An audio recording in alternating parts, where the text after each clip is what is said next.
the fundamentals of teamwork, leadership, hard work on the court and in the classroom, a role model and coach who cares about his players beyond what happens on the basketball court. St. Francis College, an education like no other. St. Francis College women's basketball, a team like no other. The First Battle of Brooklyn, the British Army versus the Continental Army, August 27, 1776. The 21st Annual Battle of Brooklyn, St. Francis College women's basketball versus LIU Brooklyn, March 3rd, 2014. Can you tell us a little bit about the girls we're going to be talking to today? Three very interesting girls. Kylie Grabby, who's a senior, has been our captain for the last few years, great leader, very well respected by the girls on the team, has really been a vital part of our program, although not a starter. She's one of those gals who helps you off the court as well as on the court. She keeps the locker room together. She's very intelligent, very mature, has been here the longest, so she kind of knows everything you need to know about St. Francis. I live in a very small town. There's not even a gas station in my town. I have to go out of my town to go get gas. And you know, in Jersey, you don't pump your own gas, so you get that for us. But it's a lot of farmland, so everybody's like, can't believe that I came to Brooklyn Heights because I'm very like a southern girl from New Jersey, so it's kind of ironic. Colette Hounshell from Ohio is a very intelligent young woman, comes from a very athletic family. One brother played at Central Florida. She has a brother who was the starting defensive end at Notre Dame, who is her twin. Colette is a very tough kid who's been through a lot of adversity. Even though she comes from a great family, she's had a lot of injuries. She's had 2 major ankle surgeries in the past year. She's had a major knee surgery, and she's fought through all of that to come back, and she loves to play. A lot of kids would have given up if they've gone through what she's gone through. I come from a little suburb in Ohio. It's Kirtland, Ohio. It's actually known for the Mormon religion. That's where they founded one of the temples. I'm not Mormon, however, obviously.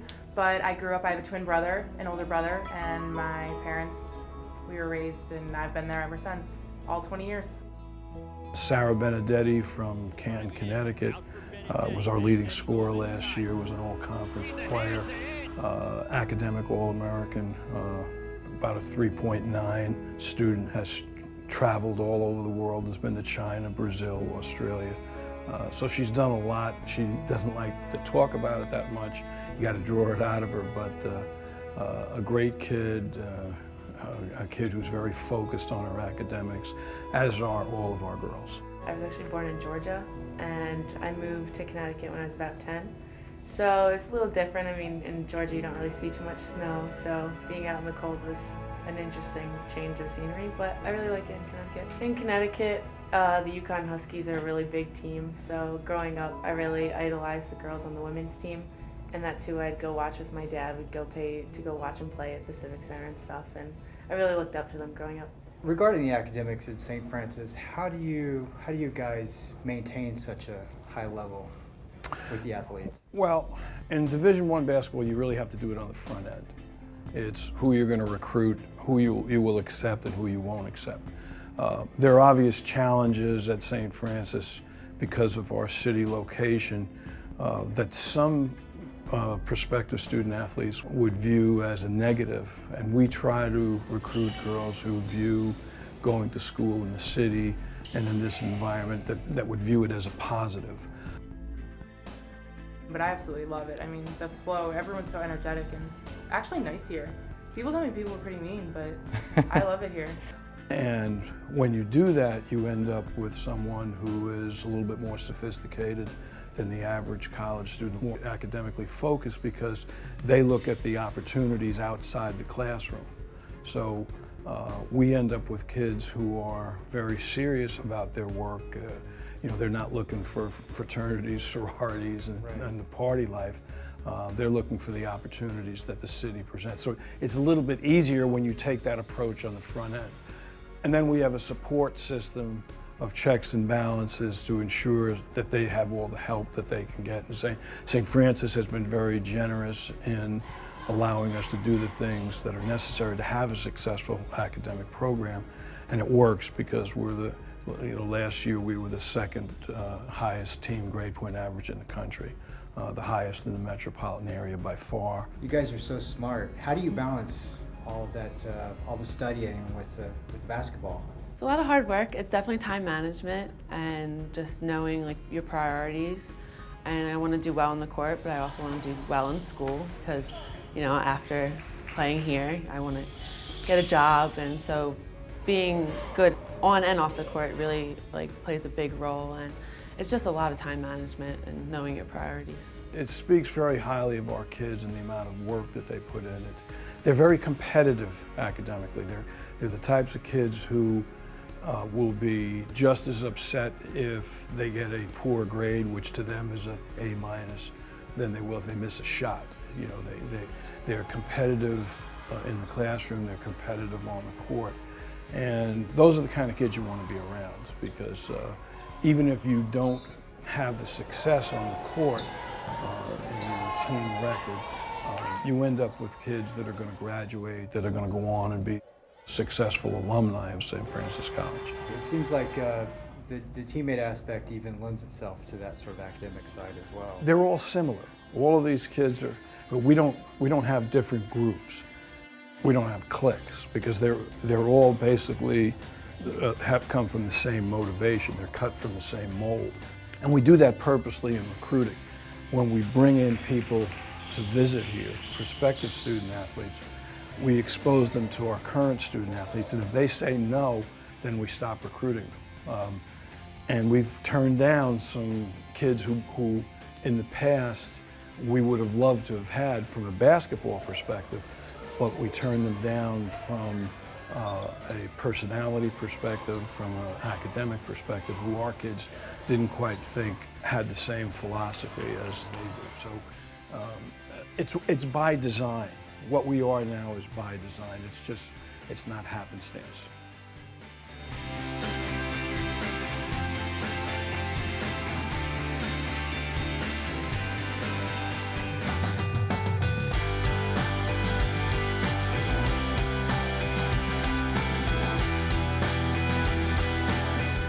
So what drew you to St. Francis? It was definitely the coaches. I really liked all the coaching staff, and coming visiting here, I just got that feeling like this is where I'm meant to be. And I really liked Brooklyn Heights. I met the girls too before I committed, and I liked the chemistry I felt right away. I started talking to Coach Thurston in high school, and I just really liked the environment here when I came on my visit.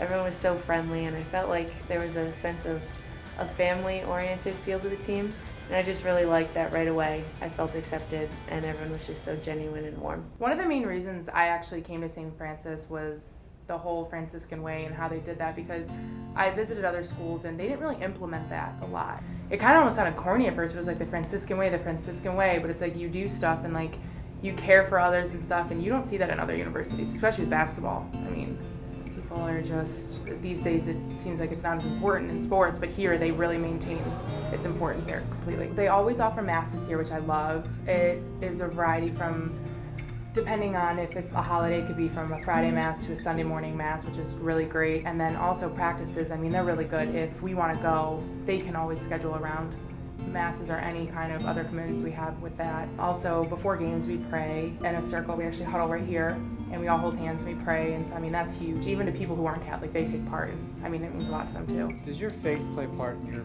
coaching? I think it does, because you have to, faith to me is about caring, and you have to care about your players' growth, their personal growth, not just their basketball growth.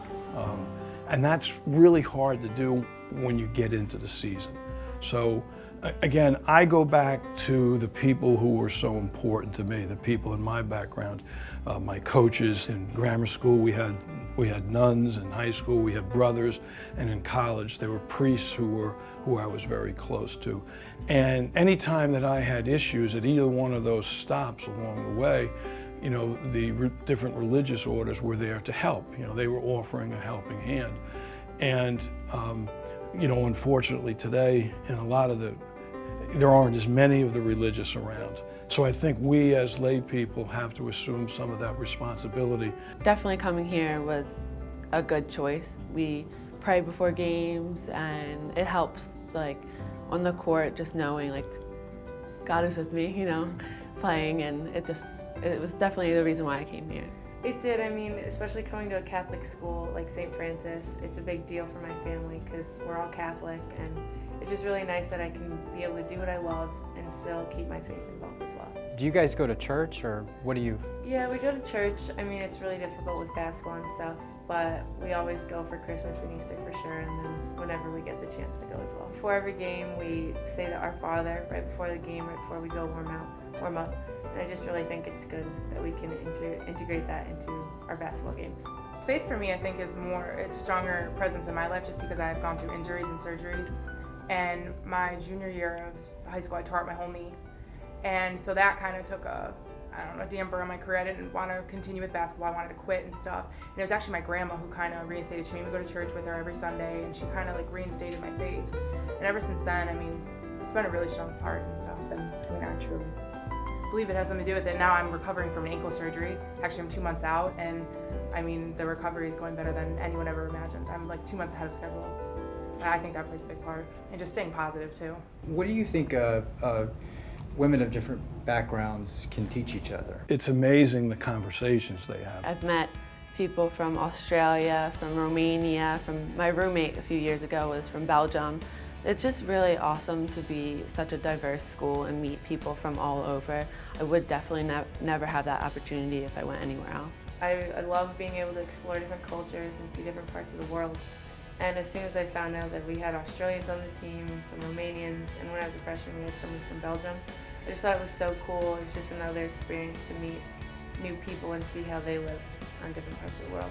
The common denominator is their competitiveness academically and athletically, but there are different backgrounds. So, and they're able to see that. They're able to see those differences right away because they live constantly together. They do everything together. They live together, they practice together, they go to class together, they eat together.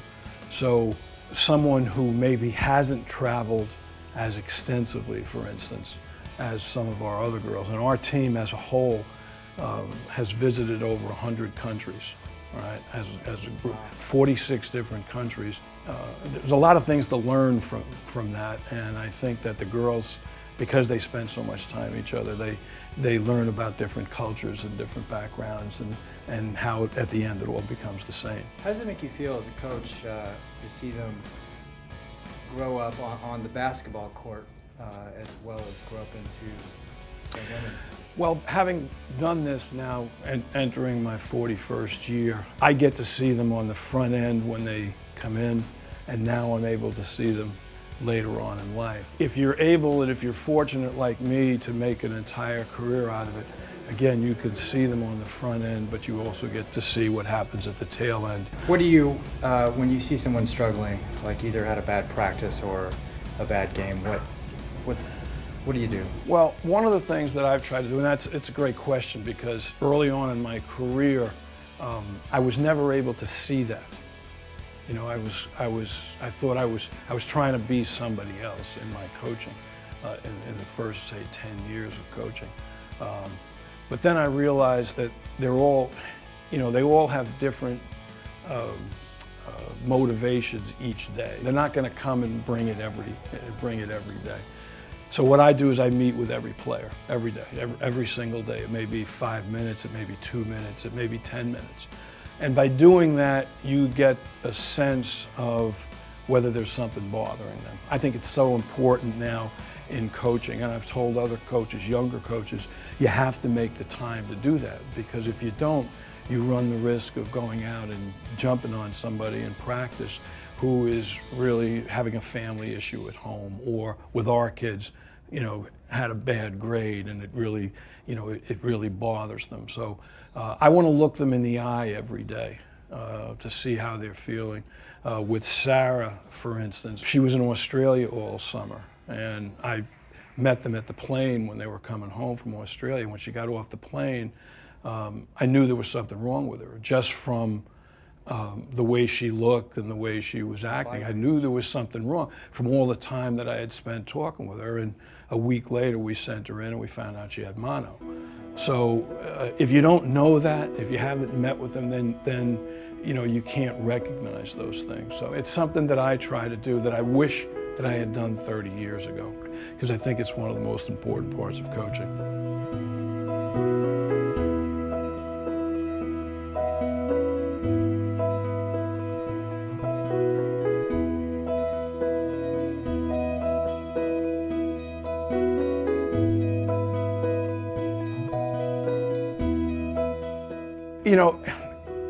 This is the 8th different college that I've worked at. And the thing that you find when you've been around that long is that colleges are not about buildings, they're not about the grass. It's not really about the classroom either. It's about the people that you interact with. And that's the way that I've always judged colleges, by the people that I've met. And here there's wonderful people here that are extremely caring. Even though St. Francis may not have, the big, large campus, right? It has people that care for each and every student along the way. That's the most important thing to them, because that's what the students will remember. They're not going to remember that there was a light bulb out. They're going to remember someone who helped them when they needed it. And that's part of the Franciscan spirit. That's the Franciscan way of doing things, that they're going to help people. President Dugan expects us to help students in their time of need. St. Francis last year after Hurricane Sandy, their big push was to help the students that were affected by that. And I think, I think that you don't get that everywhere, all right? But to me, that's what's special about a Catholic school, and especially about St. Francis. The First Battle of Brooklyn, August 27, 1776.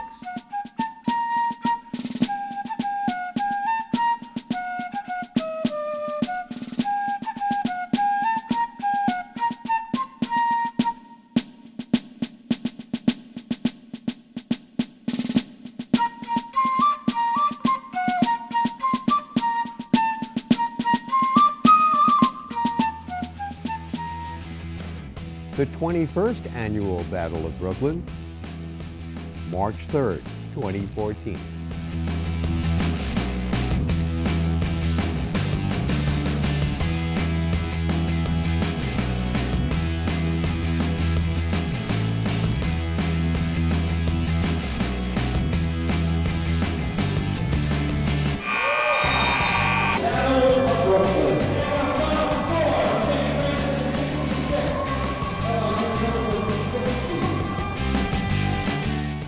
What are your plans for the future? I'm thinking of going back home and going to grad school and getting my degree in higher education and trying to be a counselor for other students and hopefully help them figure out what they want to do with their lives. I'm not too sure yet, but I think I want to do something with international affairs or relations. So I really love traveling. Obviously I've been to Brazil, last summer I went to Australia. And I just really want to go somewhere where I can probably study more, get my graduate degree, and then hopefully get a job after that. I would like to graduate here, obviously, with my diploma. I'm studying international business. So I'd like to go on through that and maybe do something in the accounting field. And I actually don't know if I want to stay here or move back. That's been a big decision of mine right now. Where are you leaning? Leaning towards? Yeah. I want to say I'm leaning towards here. Okay. I would love to live here a few years after college and maybe just go back to Cleveland and start a family. But as of now, I'm just in love with the city. And how has St. Francis prepared you for your future? They prepare me a lot, just for they send us to career seminars, just everything. I feel like I'm actually a well-rounded person, just with my classes, and they make us take philosophy classes. We go through religion courses, whereas other schools, my friends back home, they don't have to take philosophy, they don't have to take religion.